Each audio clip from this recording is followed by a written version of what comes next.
ጽድቅ የሚጀመረው ገዳም አይደለም። ጽድቅ የሚጀመረው ቤተክርስቲያን አይደለም። ጽድቅ የሚጀመረው ገና ከራስ ከቤት ነው። መልካምነት፣ ቅንነት፣ ማገልገል፣ መታዘዝ፣ የዋህነት፣ ቅንነት እነዚህ ሁሉ ከቤት የተጀመረ ያ ሰው ወደ ራሱ ልቡና ከተመለሰ ጎረቤቱን ያዳምጣል፣ አባቱን ያዳምጣል፣ እናቱን ያዳምጣል፣ ቤተሰቡን ያዳምጣል፣ ቤተክርስቲያንን ያዳምጣል። የመጨረሻ እንደው መጨረሻ ሁሉን ካዳመጠ በኋላ እግዚአብሔርን ያዳምጣል ማለት ነው። በስመ አብ ወወልድ ወመንፈስ ቅዱስ አሐዱ አምላክ አሜን።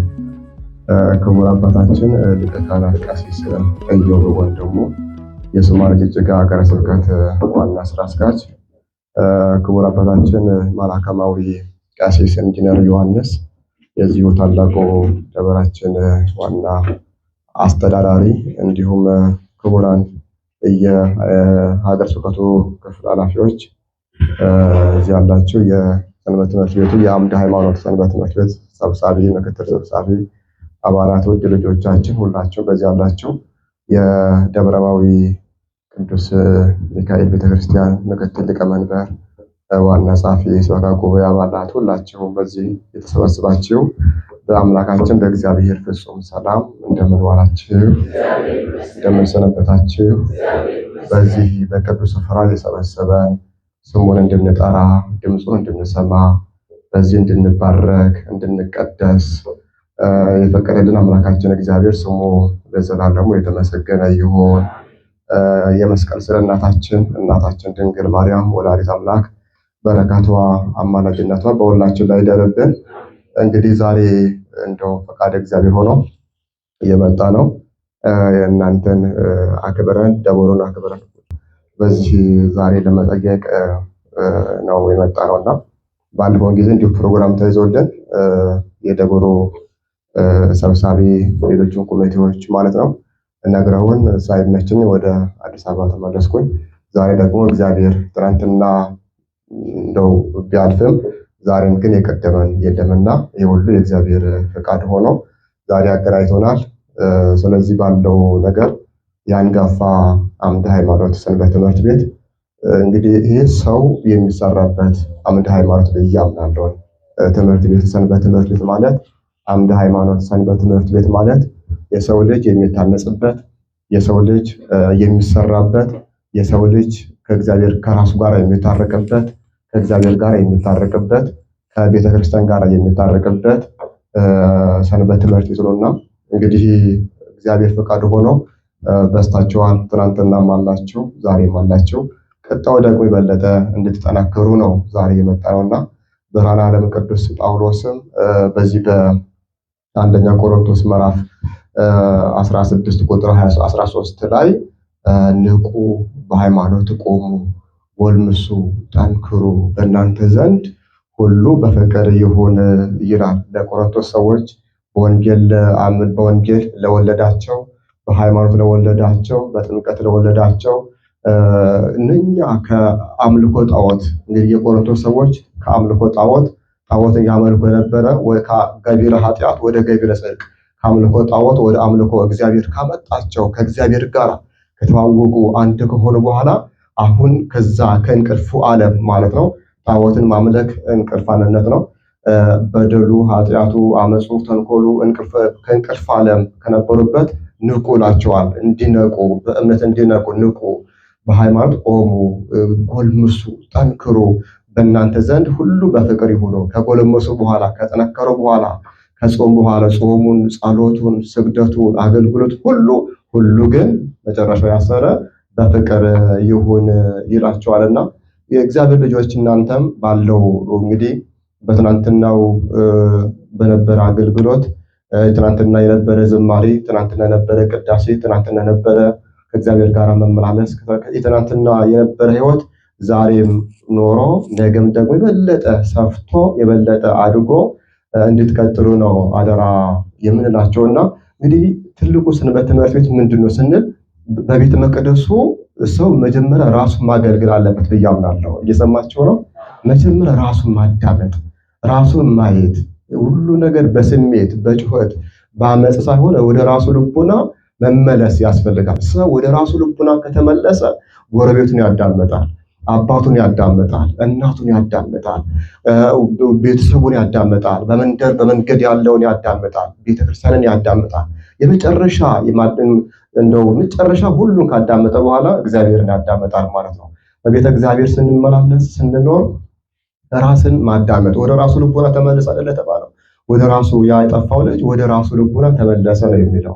ወደ ራሳችን ልቡና ስንመለስ ወደ እግዚአብሔር ለመመለስ አንቸገርም። ወደ ቤተክርስቲያን ለመመለስ፣ ወደ አገልግሎቱ ለመመለስ፣ ወደ ቅዳሴው ለመመለስ፣ ወደ ዝማሬ ለመመለስ አንቸገርም። በእግዚአብሔር ቤተ መቅደስ መመላለሳችን መጀመሪያ ወደ ራስ ልቡና መመላለሱ ግድ ይላልና በእግዚአብሔር ቤት ስንመላለስ ጽድቅ የሚጀመረው ከቤት ነው ብዬ አምናለሁ። ጽድቅ የሚጀመረው ገዳም አይደለም።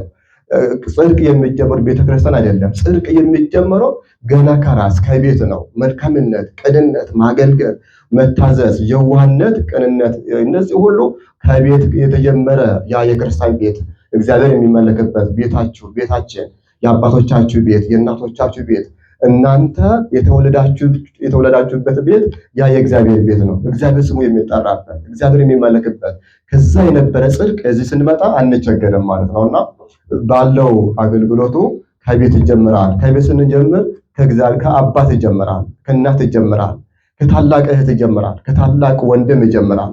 እነዚህ በቤተ መቅደሱ በቤታችን በስጋዊ ዓለም ካለው በመንደር ካለው ቤታቸው ያ የተጀመረ ወደ ቤተክርስቲያን ስንመጣ ወደ ገዳም ስንመጣ አንቸገርም ማለት ነው። እዚህ ደግሞ የጽድቅ ሁሉ ፍጻሜ ይሆናል። ከእግዚአብሔር ጋር የምንታረቅበት ጾማችን፣ ጸሎታችን፣ ልመናችን ሁሉ ምን የሚሆንበት ወደ እግዚአብሔር የሚያደርግበት እናንተ ያመጣችሁትን ምጽዋት፣ ልመና፣ እንባችሁ ሁሉ መላእክት ያሳርጉታል።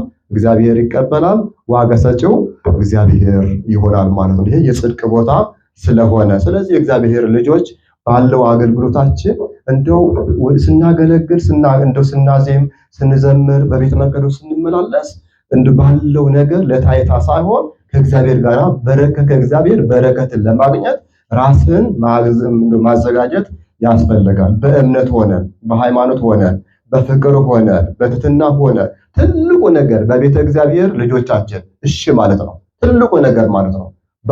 ለአባቶቻቸው በቤታችሁ ለአባቶቻችሁ እሺ ስትሉ በቤታችሁ ለእናቶቻችሁ እሺ ስትሉ እዚህ ደግሞ ለዲያቆኑ እዚህ ደግሞ ለካህኑ እዚህ ደግሞ ለአስተዳዳሪው እሺ ማለትን መለማመድ ያስፈልጋል። አሁን እየተለማመድ ነው ማለት ነው።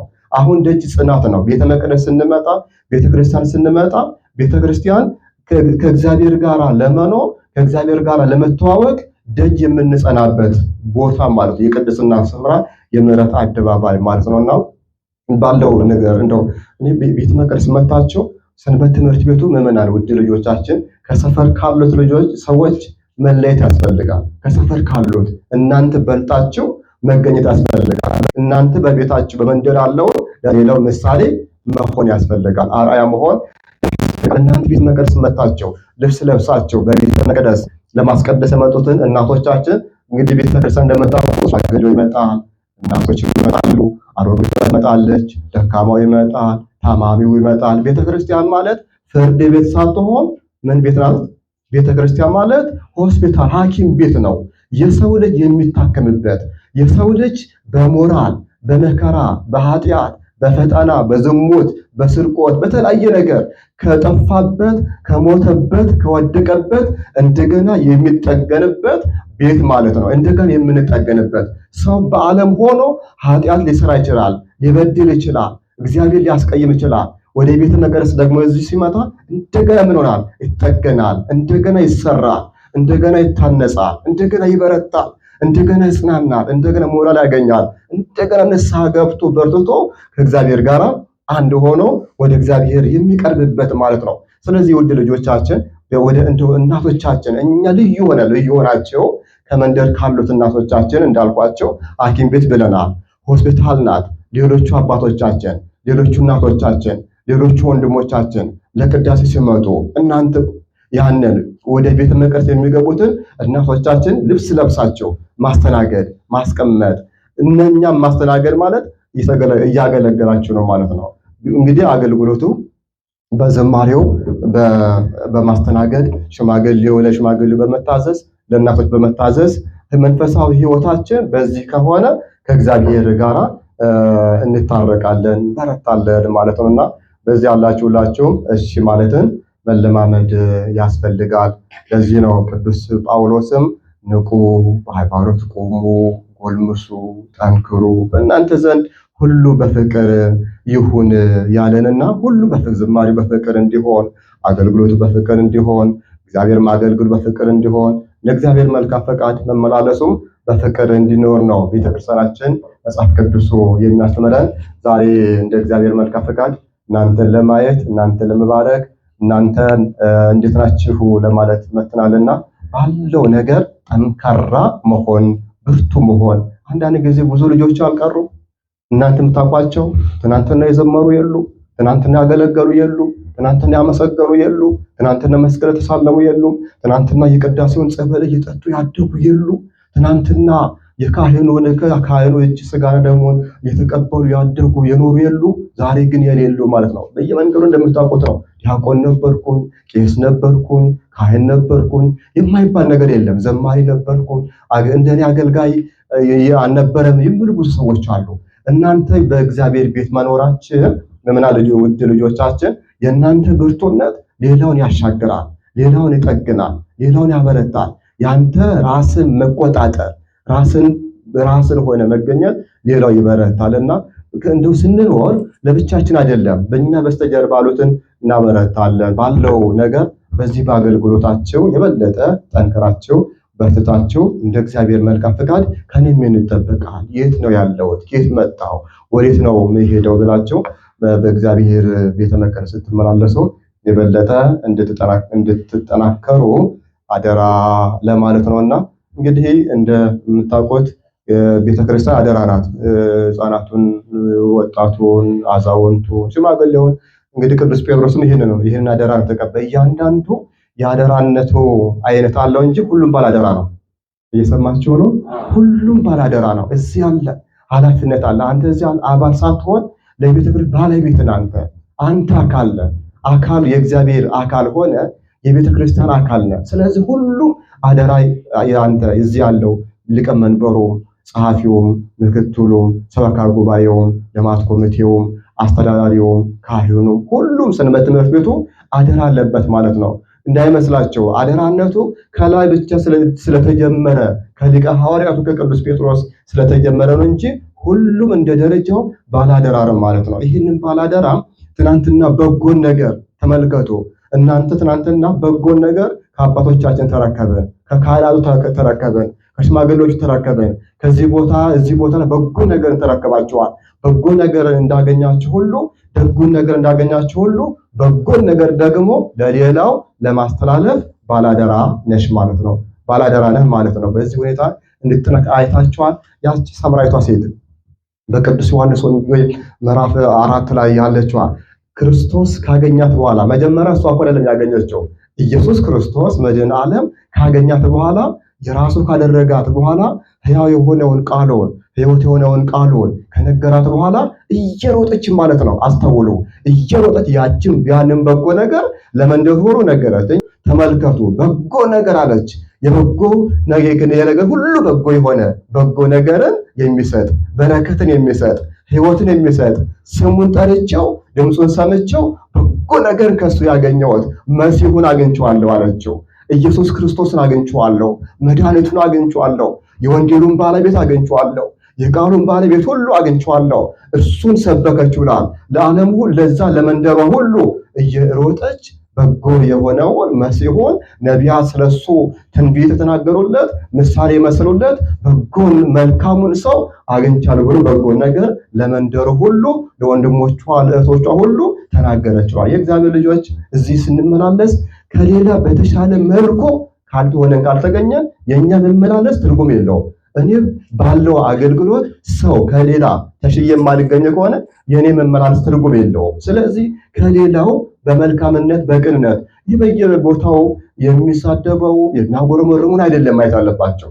ቀኖቹን፣ መልካሞቹን፣ ደጋጎቹን፣ የዋሆቹን አይተን እነሱ ምሳሌ አድርገን የኛ መመላለስ ከሌላ በተሻለ መልኩ ተሸለ መገኘት ያስፈልጋል። ውድ ልጆቻችን በጎን ነገር ለሌላው መናገር፣ ስለ ቅዳሴው መነጋገር፣ ስለ ዝማሬው መነጋገር፣ ስለ እግዚአብሔር ቸርነት፣ ስለ እግዚአብሔር መግቦቱ፣ ስለ አምደ ሃይማኖት ሰንበት ትምህርት ቤት መልካምነት ለሌላው ማካፈል ያስፈልጋልና እንግዲህ ዛሬ በዚህ ተሰበሰብ እዚህ ስንገኝ እኛ እናንተን ደግሞ ስላገኘናቸው ደስ ይለናል። ስለ እግዚአብሔር ቃል ብንናገር እንዲሁ ስንመካከር ሰዓት ጊዜ አይበቃም፣ ግን በርቱ ለማለት ነው። ዛሬ እንደ እግዚአብሔር ፍቃድ ተመላለሱ፣ ጠንክሩ።